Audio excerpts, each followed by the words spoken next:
Well, hello, sunshine. We're working on the Husky 455 today. Last time you guys saw it, we had it on reeds and on gasoline. Since we've had it on reeds and on gasoline, we've actually had it on methanol, running good on methanol, running good on 10% nitromethane. As a matter of fact, we got a dyno run out of that. 455 Husky on 10% nitro. We'll see if I can stand the smell in this dyno room.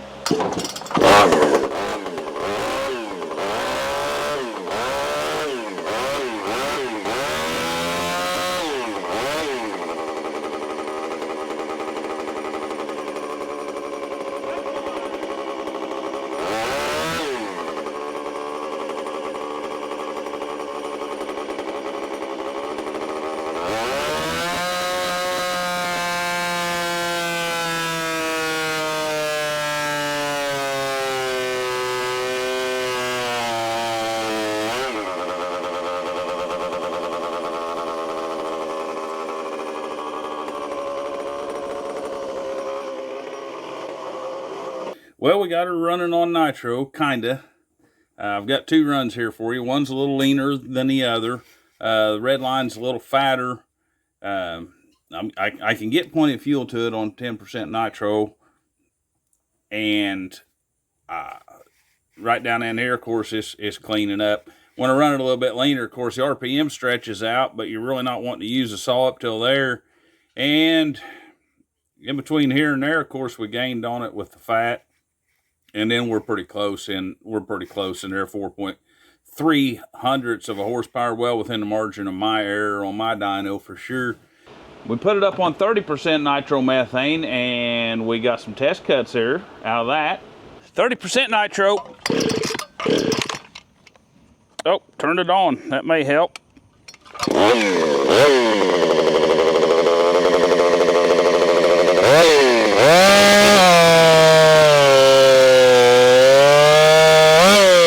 So it never hurts to remember where we come from. The red line is the stock cylinder. We was running 3 horsepower, and down there around 84, you can see the curve. It's way down there. It ain't much over the torque curve line of what we're doing now, is it? The blue line is previous iteration before trying nitro. That was running just a 440 carb. Was it 4.5 horsepower on it, so we didn't do too bad on that, did we? Now I'd say I was running a little bit leaner, trying to get all out of it I could. That ain't where I run my saws, but I try to give them. It's not too lean to run, but it's leaner than where I run stuff. But I try to give it a fair comparison on dyno. Now we're going to run the nitro run. That's the green line. And we're getting pretty miserable here. You'd think 9% or 10% nitro. We should have just smoked the crap out of just the 440 carb, same reeds, same everything. But I'm shooting this afterwards. I can tell you we've got a problem. But you can see, well, I edited it down. But you can see we was running lean towards the end of that cut on 30% nitro. And I'm trying to get the carburetor to feed that much fuel to it. So I noticed that the reed block, here's the reed block that was on that 455 Husky. And I thinned those reeds down. And I pulled this off and looked in there, and one of them reeds was hung open. I was spitting back more fuel. Well, I say more fuel. I was spitting back a bunch of fuel that probably could have got me running a lot better and not leaning out on 10% nitro. When I quit on this saw, I was leaning out on 10% nitro, even though I'd had it running on 10% nitro before. Turned out it was the reeds. So I was on my own personal deal of trying to get the carburetor figured out, right? So I went to that Poland that's usually hanging up there, that PR5020. Excuse me. So I went to that Poland PR5020 up there because it was running right, and the reeds didn't spit back on it. So I put it straight on 10% nitro.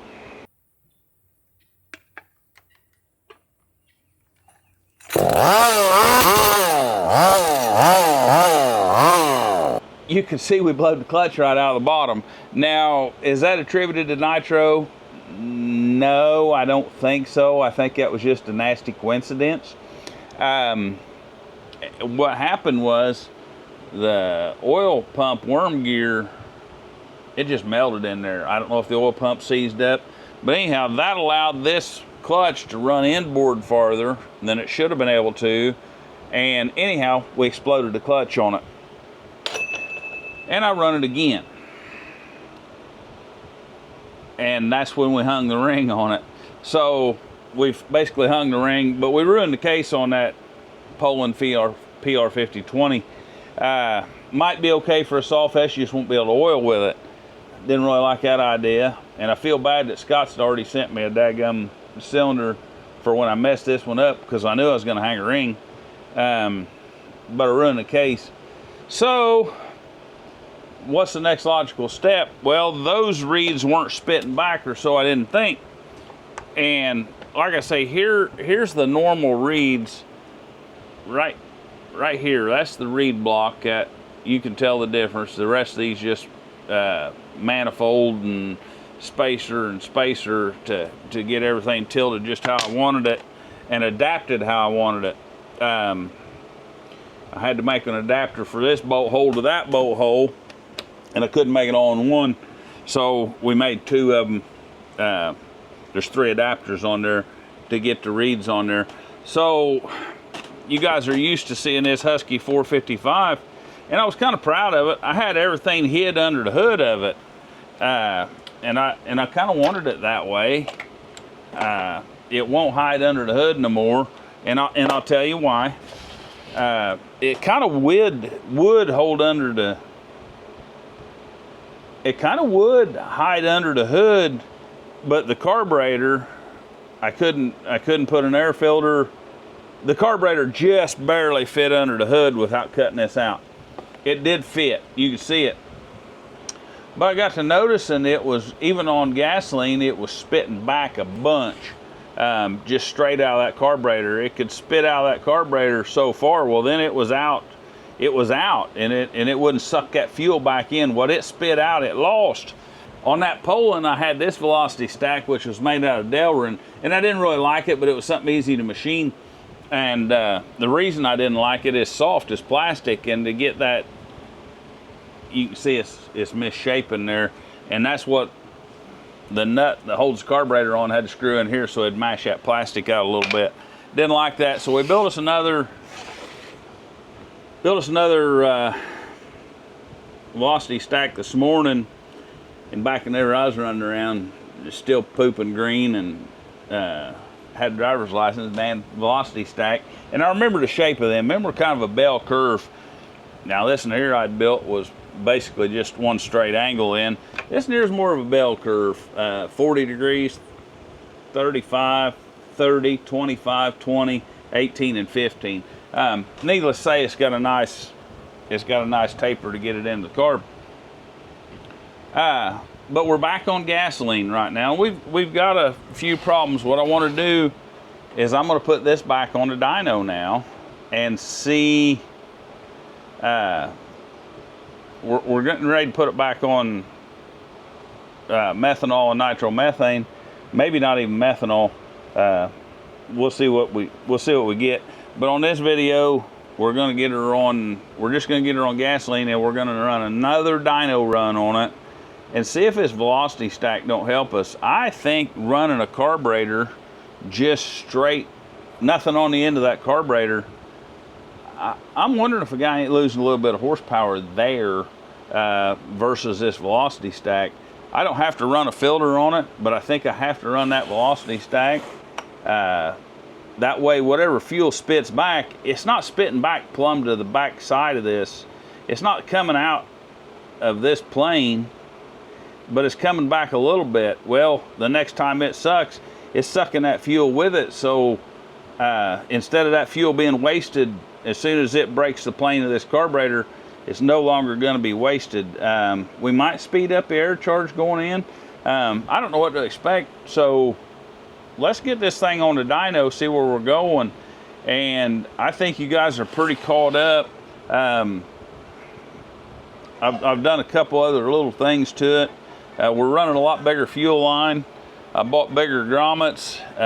This bigger fuel line's kind of a problem too, to be honest about it. It's stiff enough because it's so big that the fuel filter ain't wanting to lay in the bottom of the tank good. So I basically got to get this just right and get that fuel filter to lay in that tank. It's not a work saw, guys, let's face it. It may not even run with a quarter tank of fuel in it. The fuel filter may not hang down in there and get that.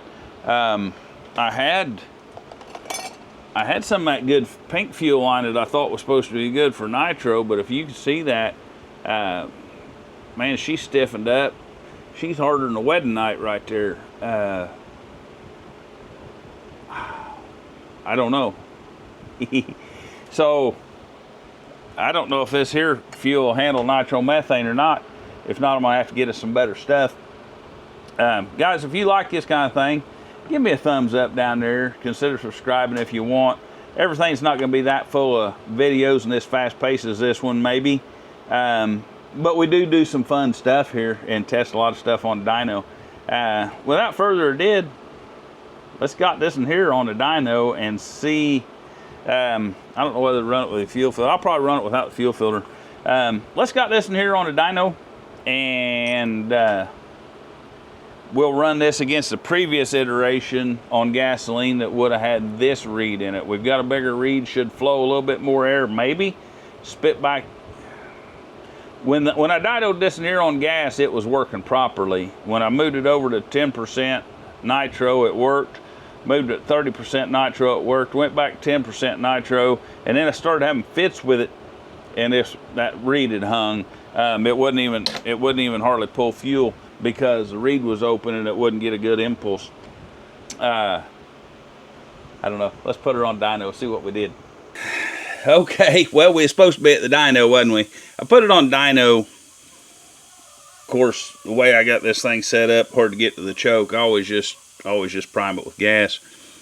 It wasn't pulling a good enough signal. It wouldn't pull gas up. I could see it in my line. It'd pull it up a little bit. Wasn't pulling gas. Changed carburetors just in case. Wasn't a problem. Thought, well, impulse. I've got a problem with an impulse or something, but it's not pulling gas. So I went in the house, licked my wounds. It's the next day. Clothes are the same, beverage has changed. We're back on coffee. It's in the morning, it's Sunday morning. I thought, well, I might have to figure out, I'm going to do a pressure test. That's always something just quick and simple. You probably can't see it. Hopefully you can. I'll zoom in on it. We're way less than 2 psi pressure here, so on a pressure test, it's not even bumped the needle is what I'm getting at. I can feel the air right here. Crap, forgot to put my mic up here because I was going to put it down here. Hopefully you guys can hear that. And I fought it 2 or 3 times, built me a difference. I put an inner tube in between my exhaust. Well, first thing I did is just put a plug in the end of my exhaust. If my brazing was good, that was going to be the easy way. Well, that didn't work, so I've been fighting that. There I go jabbering again now, and you can't...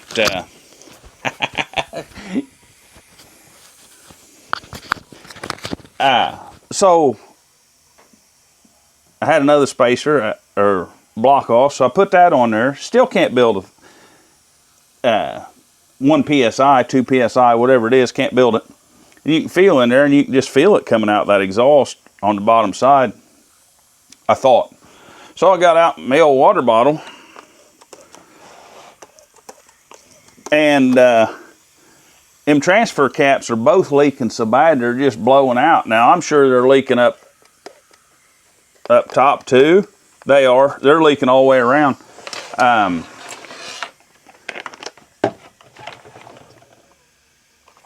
They're leaking all the way around. Now, you guys have been with me a while and following this build. Remember that I built spacers and spaced those transfer caps out, which essentially give me bigger lowers, right? Well, the transfer caps on these have an O-ring, okay? Well, the cap still has the O-ring, and it seats up against my metal spacer, But then my metal spacer on the inside was put on with Moto Seal. Now, I've not had this problem before, right? I've not had it leaking, or not that I know of. And I started running this thing on nitromethane like I talked about earlier. And that's when I started having problems. Now I'm running, I know what sealer I'm running in that. I would have ran Moto Seal gasket maker. It never really hardens. It's a 29132 is the number on it, Permatex. And I'm wondering if nitro or methanol eats that. I've never had a problem with it with gas, but I've never run nitro. So guys, I'm going to get this together. I think we're going to call this here a veg according. I'm going to apologize to you. I don't like starting out a video and getting your hopes up on what's going to happen. I failed you, but I failed myself, and it's all whatever. I'm sorry. Appreciate you understanding. Didn't go how I intended. Sometimes you'll have that on them big jobs. Okay, I just said we wasn't going to get it on dyno, but we are. What happened? Well, I showed you it was leaking out of them transfer caps, right? I'm on like the 4-cylinder on that Husky. We're on an aftermarket cylinder. I put the caps in there. They worked on gasoline. They was put together with that sealant, and now they didn't.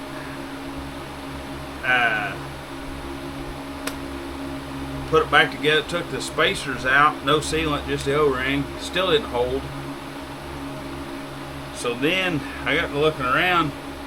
Out of 4 different cylinders, I got 3 different O-rings that fit under that cap. One that's kind of square, kind of like a square O-ring, or an O-square, whatever the heck you call it, or a square ring. And the other one's, golly, sorry, we changed beverages. The other one's smaller diameter and the other one's bigger OD. O-ring. Screwing around looking for the bolts to take the spacers out. It takes shorter bolts to put the original caps back on. And I was hunting them and I noticed, hey, that O-ring's bigger. So I put the bigger O-rings in it, put it back together, still leaked. Took it apart, put the bigger O-rings plus red RTV on it. Still leaked, but barely. I mean, barely. So we're going to run it. Okay, so we got the transfer caps fixed and the big reed block on it. Now, they've not been thinned. They've not been thinned any. So, and that big reed block, man, it wants to run fat.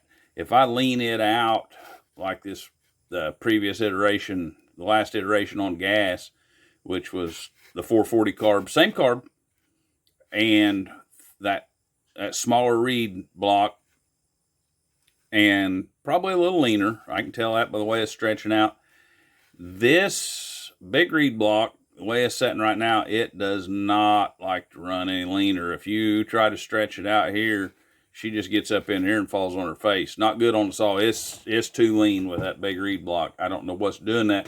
Of course, we got rid of the transfer spacers in there. That's a whole nother story. I really fought getting those transfer caps seated even without the spacers in there. I had a heck of a time getting those caps to seat. Turns out there's, out of all the cylinders I got, there's 3 different sets of O-rings. I had a 2 thinnest set in there, and the caps are all the same bolt pattern, but I think they're built different too. That's what you get dealing with aftermarket. Anyway, you can see we're 4-stroking, but she's just climbing on the horsepower right up there. About as soon as it's 4-stroking at 11,000, but by the time you get down to top 10,500, it pulls down, let's say 500 RPMs in a cut. And man, she hangs in there like a hair in a biscuit out to 8,000. I mean, man, that big carb, or that big reed block, it sure flattened out, took that hump out of it, didn't it? That or being fat. But anyhow, we're down on horsepower now. We're back down to 4.18 horsepower. So we've lost 0.4 horsepower, about 0.38 maybe. I don't know. Not good at math. 0.36 maybe. Anyhow, we lost we lost well over a third of a horsepower. Can I get that back by thinning the reeds? Possibly. I know we lost a little bit by removing the transfer cap spacers. I don't know if I can get them put back in there or not. I don't know if I feel like it right now, to be honest with you. I was kind of fighting that, getting them sealed. Fought it bad. Ended up using red RTV on the O-ring. And the O-ring looked good. I don't know. So between that and the reeds, I'm just making excuses or actually trying to decipher why I lost horsepower. I think those bigger reed block, I think I know they're a lot stiffer than the previous reed block. So that's going to be part of it. Missing the transfer cases, or transfer caps, transfer cases. I've been working on my Ford Explorer, and I'm dealing with transfer case issues. Sorry. So, we've made some losses, right? But where I was at, I got to decide where I'm going here right quick. Me and this saw are about like old married couple that's been together about 7 years. And you guys been together for 20 years, you'll know what I'm saying. About 7 years in, you start getting the feeling maybe we need to spend some time apart. That's where I'm at with this saw. Who knows, it keeps aggravating me and we may need to see other people. But it's pretty solid runner the way it is with these. It's consistent. I will give it that. I've done quite a few dyno runs on it with just the big reed block on there, and it's consistent. I've run it on 2 different days, trying different. It's consistent, right in there. Within 0.05 of a horsepower, half a tenth. I mean, nothing, and that's day after day. So what I may do with that is, I've been playing with the Nitro. I may just continue playing with the Nitro on this saw the way it is to get my nitro carbs figured out, because that's something new to me. I may try to get my nitro carbs figured out on the saw just the way it's running, because if I blow something up, I just seen it be that old heap. So I'll probably just keep trying to get the nitro carbs figured out on that saw. I'll bring you along for some dyno results, maybe some test cuts or something along the way if I make any gains or huge failures. But guys, if you enjoy this kind of thing, come back and see me again sometime. We'll do something, even if it's wrong.